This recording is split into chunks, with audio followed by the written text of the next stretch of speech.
Alors dans cette vidéo, on va voir une autre méthode qui est très utilisée avec React, qui est la méthode filter. Donc dans les vidéos précédentes, on avait vu la méthode map, donc qui permettait d'afficher des données d'un tableau donc sur la page web.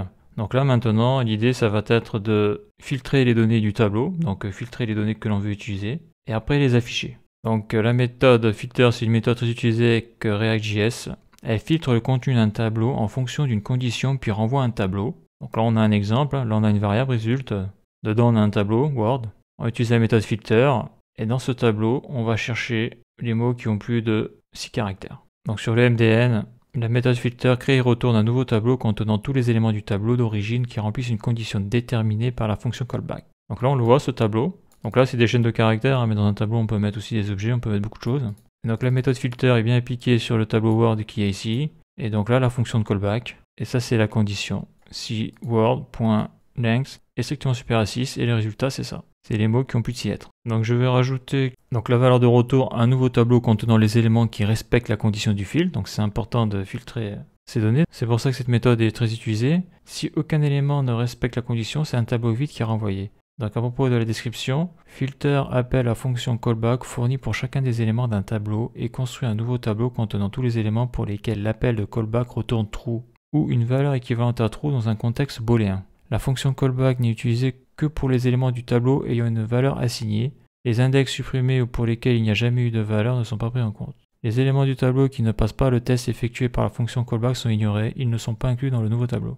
La fonction callback est appelée avec 3 arguments, la valeur de l'élément courant, l'index de l'élément courant, l'objet array parcouru. Si le paramètre teaseArg est fourni, il sera utilisé comme valeur tease lors de l'appel de la fonction callback. S'il n'est pas fourni, la valeur undefined sera utilisée à la place. La valeur de tease qui est finalement utilisée par la fonction callback est déterminée selon les règles usuelles pour déterminer la valeur tease au sein d'une fonction. Donc là on a différents exemples.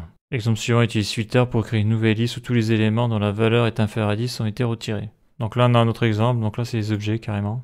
Donc on va voir ça dans Visual Studio Code. Donc là ce que je vais faire c'est que je vais créer un composant. Et l'idée dedans, ça va être de mettre un tableau que je vais appeler consumers, donc consommateur. Dans ce tableau, il y aura différents objets, et dans ces objets, il y aura 2 propriétés. Donc une propriété avec la key username, donc le nom de la personne, et une autre propriété que j'appellerai client, donc la key client qui aura une valeur true ou false. Et donc l'idée, ça va être avec la méthode filter de sélectionner tous les clients qui sont à true, donc des vrais clients, et après afficher tout ça sur la page. Donc ça va se faire en 2 temps. Dans un premier temps, on va utiliser la méthode filter pour faire la sélection. Et dans un deuxième temps, on va utiliser la méthode map pour faire l'affichage des données qui ont été mises dans ce nouveau tableau. Donc là, je vais créer un nouveau composant. Je vais l'appeler méthode filter.js. Donc ça va être un React class component. Là, je vais écrire méthode filter. Donc après ce composant, je vais l'afficher dans app.js. Je vais le mettre sous méthode map. Donc ça va être méthode. Là, on le voit, filter, il apparaît. Je ferme la balise. Il est bien importé, je reviens sur mon composant méthode filter. Donc là on voit ça s'affiche, c'est bon, ça fonctionne. Donc déjà je vais créer mon tableau et ce tableau va être mis dans le state. Donc en gros l'idée ce tableau c'est comme si je l'avais récupéré d'une web API. Mais là je ne vais pas le récupérer d'une web API, je vais le créer. Donc déjà la fonction constructor, props, les accolades. Donc ça par contre c'est pas au bon endroit, ça va rester ici, voilà. Le keyword super parce que la classe est extend. Dedans j'y mets props et donc après tease.state égale les accolades. Donc dedans, je vais y mettre une variable. La key, ça sera consumers pour consommateur. Et la value, donc là, la value, ça ne sera pas une simple value. Ça sera un tableau dans lequel il y aura différents objets. Là, je mets une virgule parce que je vais faire des copier-coller. Et dans cet objet, je vais y mettre 2 propriétés. Donc une propriété, c'est une key. Donc je vais l'appeler... Alors la première key, ça sera username. Et le nom, je vais lui donner John. Ça sera sa value John, virgule. Et là, je mets la deuxième key qui sera client. Et là, je vais le mettre à true. Donc, le consumers John est client.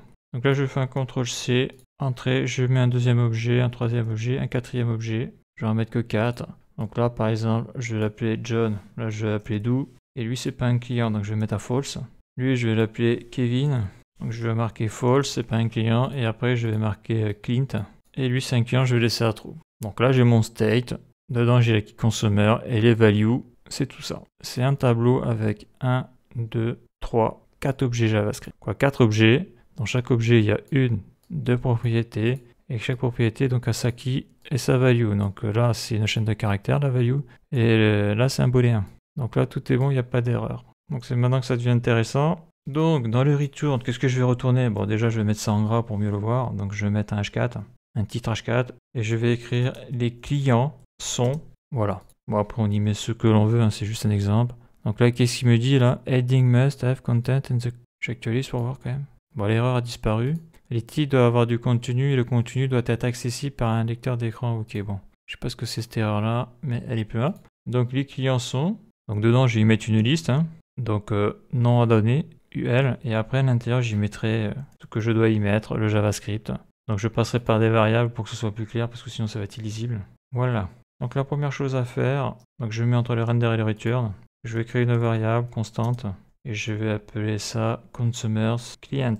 Donc les consommeurs clients qui sont vraiment clients quoi. C'est là que je vais utiliser la méthode filter pour aller chercher dans le tableau consumers, parce que là c'est un tableau ça, pour aller chercher ceux qui sont vraiment clients, les clients qui sont à trous. Donc déjà la variable consumers, si je veux y accéder, il faut que j'y accède par le tease, parce que tout ça c'est dans le tease.state. Hein. Donc tease.state.consumers. Donc déjà c'est la première étape ça. Je vais mettre un petit console log là pour voir un petit peu ce qu'il y a dedans. Ce qu'il y a dans la variable consumers client.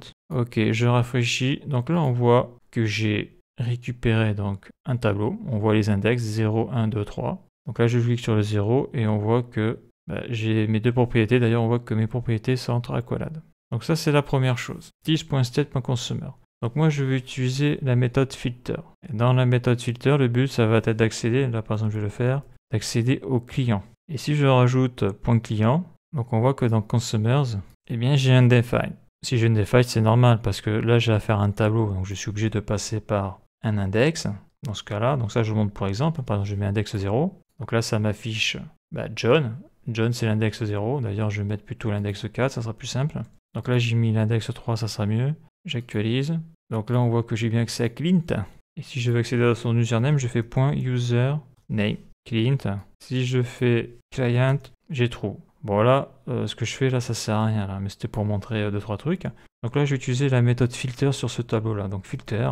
Et après, il faut utiliser la fonction de callback. Donc c'est simple à utiliser. Hein. Donc ça peut être comme la méthode map. Hein.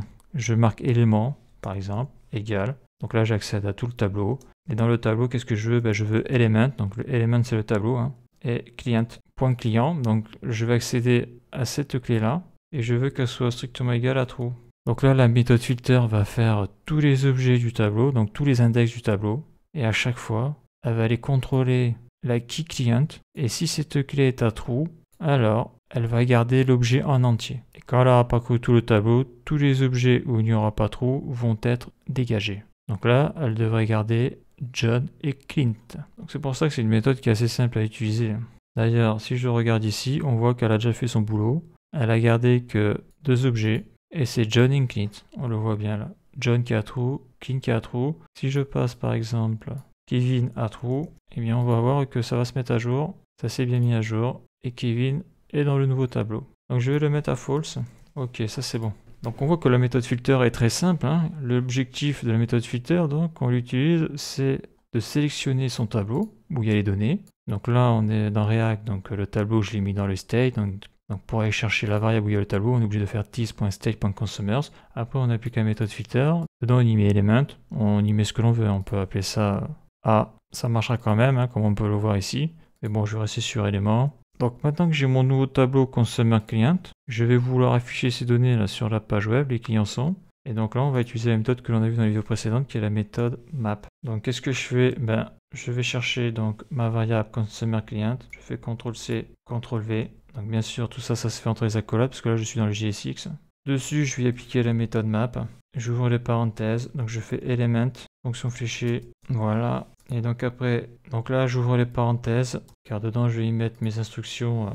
Donc le JSX, li, dedans j'y mets une key, égale, je ferme la balise, et j'ouvre les accolades. Je ferme les accolades, donc voilà. Donc moi ce que je veux c'est dedans y mettre element, et là ce que je veux mettre comme données, d'ailleurs il me l'affiche, il m'affiche username ou client. Donc d'un élément, j'accède au tableau qui est dans la variable consumer client, et donc dans ce tableau là j'ai deux objets. Donc Clint et l'autre. Et donc là, ce que je peux afficher, c'est soit l'username, soit le client. Donc moi, ce que je vais afficher, c'est l'username, vu que j'ai déjà filtré là, les bonnes données. Donc je ne vais pas afficher true. Donc j'affiche l'username. Et là après au niveau de la key, il faut un identifiant unique. Donc là j'en ai pas, donc je vais faire ça, CTRL-C, CTRL-V. Et là on peut voir que les clients sont John et Clint. C'est bien ce qu'il y a ici dans le tableau là. Donc il m'a affiché les bonnes données. Voilà, si je le passe à false, Clint il va disparaître. On voit que Clint n'est plus là. Je fais un CTRL-Z.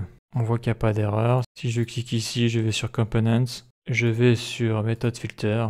Donc voilà ce que l'on a. Donc dans le state, j'ai mis donc la key consumers avec le tableau et les objets qu'il y a dedans. Je le vois bien. Puis c'est tout. Hein. Donc ça c'est bon. Je fais un Maj Alt F. Je fais un petit zoom. Donc là on a vu dans cette vidéo comment on pouvait utiliser la méthode Filter sur un tableau. Et après on récupérait ce tableau.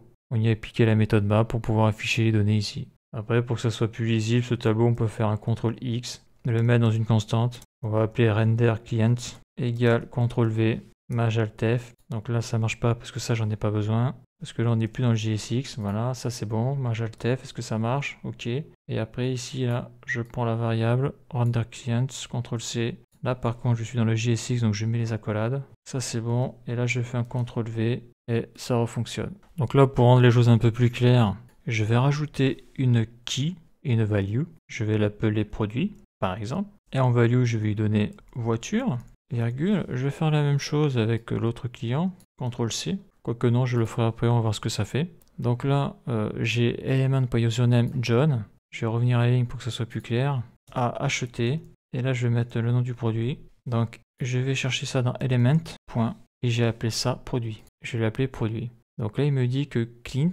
Alors je vais mettre un espace, est-ce qu'il le prend en compte? J'actualise, il ne le prend pas en compte. Donc je vais le rajouter à la méthode barbare. Voilà, là il va le prendre en compte. Donc je mets un espace. Voilà, c'est bien. Clint a acheté voiture. John a acheté, il n'a rien acheté. Donc là ce que je vais faire, je fais un CTRL-C. Je mets ici, je fais un CTRL-V. Je vais marquer moto. Et on voit que ça se met à jour. Donc John a acheté moto, Clint a acheté voiture. Donc on voit qu'avec la méthode map, j'affiche par le biais de element, bon on l'appelle comme on veut, c'est une variable ça. J'affiche ici l'username et le produit. Et donc lorsque l'on filtre dans le tableau là, les différents objets, par le biais de client qui a true, eh bien on récupère toutes les propriétés de l'objet. Donc ça, c'est deux méthodes qu'il faut savoir par cœur en React, parce qu'on voit le gros intérêt, hein, c'est pour traiter les données que l'on reçoit d'une web API, avec filter pour faire le tri des données que l'on veut traiter, et avec la méthode map pour afficher ce que l'on veut afficher sur la page web. Donc voilà pour cette vidéo et la suite dans le prochain épisode.